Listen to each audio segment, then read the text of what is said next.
Hello masterminds. मैं आज आपसे इफ़ेक्टिव पब्लिक स्पीकिंग के बारे में 10 बातें शेयर करना चाहता हूँ। तो आइए स्टार्ट करते हैं।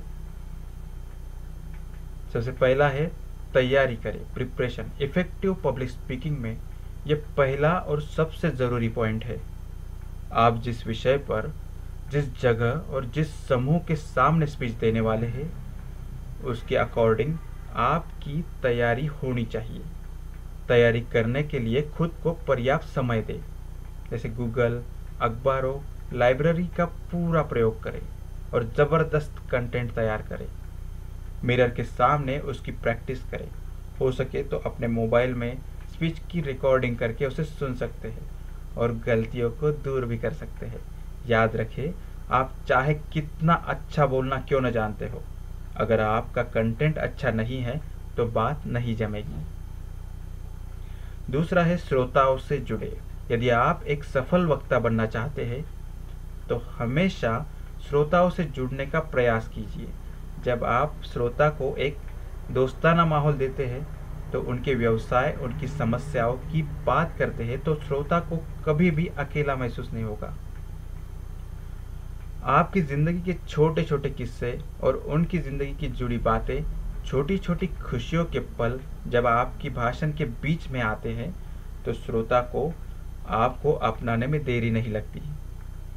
यदि आप श्रोताओं, संस्था या उस समाज की किसी विशिष्ट उपलब्धि की चर्चा उनके सामने करते हैं तो प्रतिक्रिया में उनके मुंह खुले के खुले रह जाते हैं, क्योंकि वे सुनकर हैरान हो जाते हैं कि सब वक्ता को कैसे पता चला। यदि आप पहले भी कभी उनके शहर में आ चुके हैं तो उन्हें उन बातों को दोहराइए। उस शहर के यादगार लम्हों को उनके सामने रखिए। उस स्थान के दुर्लभ स्मारकों की बात कीजिए। यदि उस अनगिनत भीड़ में भी आप कुछ लोगों को जानते हो और वे प्रतिष्ठित हो तो उनका आदरपूर्वक जिक्र कीजिए। हमेशा ऐसी बातें करने का प्रयास कीजिए जैसे आप खुद उस शहर से बहुत दिनों से जुड़े हो। उन लोगों के प्रति आपके दिल में बहुत प्यार और स्नेह है और आप खुद भी उस शहर से बेहद प्यार करते हैं।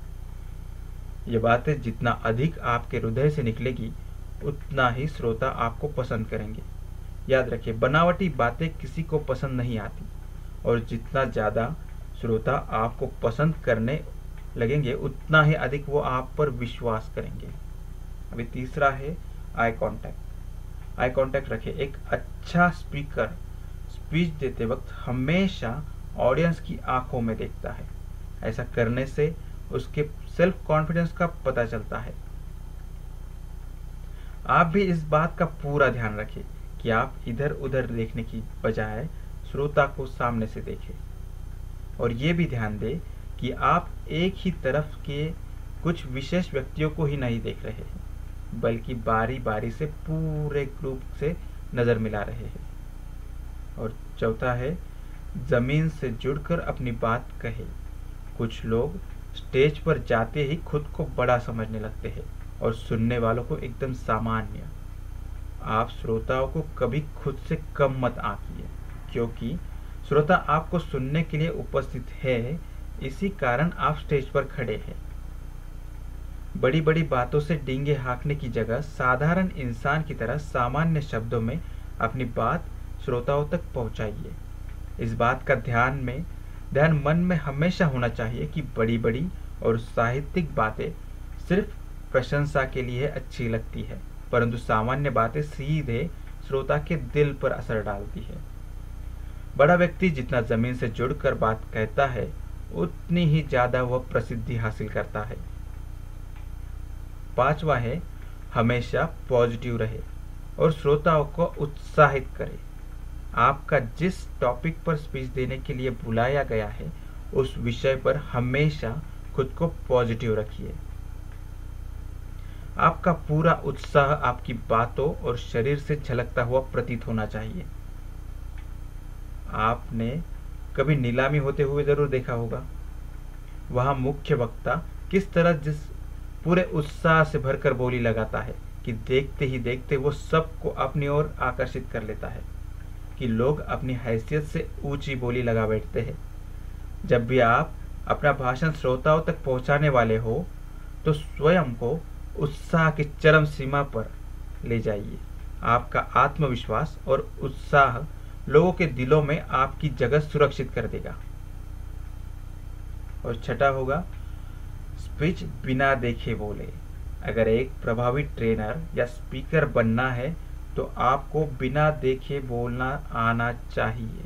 ऑफ कोर्स आप अपने साथ कुछ नोट्स रख सकते हैं या पूरा का पूरा भाषण भी टाइप करके ले जा सकते हैं, पर आपकी प्रैक्टिस इतनी होनी चाहिए कि सुनने वाले को ये लगे कि आप बोल रहे हैं, पढ़ नहीं रहे हैं। और अगेन, बिना देखे खराब भाषण देने से अच्छा है देखकर सही बातें बोली जाएं। इसलिए अगर आप बिना देखे बोलने में कंफर्टेबल नहीं हैं तो किसी बड़े ओकेजन पर इसे ट्राई करने से बजाय छोटे मोटे अवसरों पर इसका इस्तेमाल करके देखिए। प्रैक्टिस से कुछ भी सीखा जा सकता है, इसलिए एक प्रभावशाली पब्लिक स्पीकर या ट्रेनर बनने के लिए आपको बिना देखे बोलने की कला में पारंगत होना होगा। सातवां है निंदा से हमेशा बचे और प्रशंसा से दिल जीते। श्रोताओं या उनसे जुड़ी चीजों की निंदा करने से बचे। हमेशा ध्यान रखना चाहिए कि आपके मुंह से निकली बात सामने वाले पर पूरा प्रभाव डालेगी।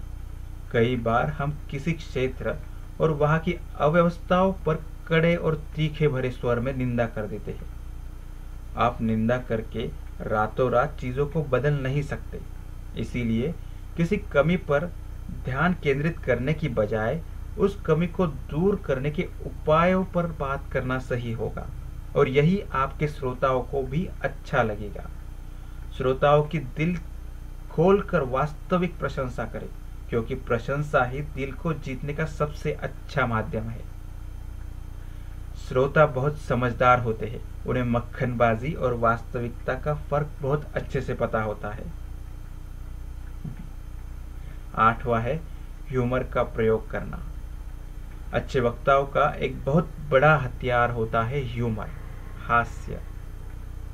भाषण में बीच बीच में हास्य का प्रयोग श्रोताओं को बांधे रखता है और गंभीर विषयों को नीरस भी होने से बचाता है। हास्य का एक पहलू अहम है खुद पर हंसना। ऐसा करना आपके व्यक्तित्व की विनम्रता को उजागर करता है। आपसे संबंधित कोई भी मजाकिया अनुभव श्रोताओं के बीच रखकर आप माहौल को खुशनुमा बना सकते हैं। और ये भी ध्यान रखिए कि कभी किसी religion, political party, race, sex को लेकर कोई मजाक न करें। इसके बाद आता है 9वां, टाइम लिमिट में भाषण पूरा करें। कई बार लोग शुरुआत तो अच्छी करते हैं, पर अपनी बात को इतना खींचते चले जाते हैं कि श्रोता बोर हो जाते हैं। कम शब्दों में अपनी बात कहना एक कला है, और एक अच्छा वक्ता इस बात को बखूबी जानता है। इसलिए आपको भाषण के लिए जितना समय दिया गया है उतने में ही अपनी बात पूरी करिए। याद रखिए, एक अच्छा वक्ता वो नहीं होता जो सिर्फ अच्छी तरह भाषण शुरू करना जानता है, बल्कि वो होता है जो सही समय पर रुकना भी जानता है। और अंत 10वां होगा अंत भला तो स्पीकर भला। स्पीकर का अंत प्रभावी होना चाहिए, प्रभावशाली होना चाहिए, में जोश पैदा होना चाहिए, या उन्हें अच्छा फील होना चाहिए। आप कुछ शेरो शायरी, इंस्पायरिंग स्टोरी या कोई अच्छा सा कोट यूज कर सकते हैं। स्पीच को पॉजिटिव नोट पे एंड करना उसे यादगार बना देता है, और लंबे समय तक लोग स्पीकर को याद भी रखते हैं। सो भाषण को अंत कैसे हो इस पर विशेष ध्यान दें। फ्रेंड्स, आज आप चाहे जैसे भी वक्ता हो, प्रैक्टिस, पेशेंस और प्रिपरेशन से आप एक उच्च स्तर के मोटिवेशनल स्पीकर बन सकते हैं। तो चलिए इन बातों का ध्यान रखते हुए अपने एफर्ट्स में जुट जाइए और महान वक्ताओं की श्रेणी में खुद भी शामिल हो जाइए। Thank you, thank you, thank you everyone, and all the best for magic.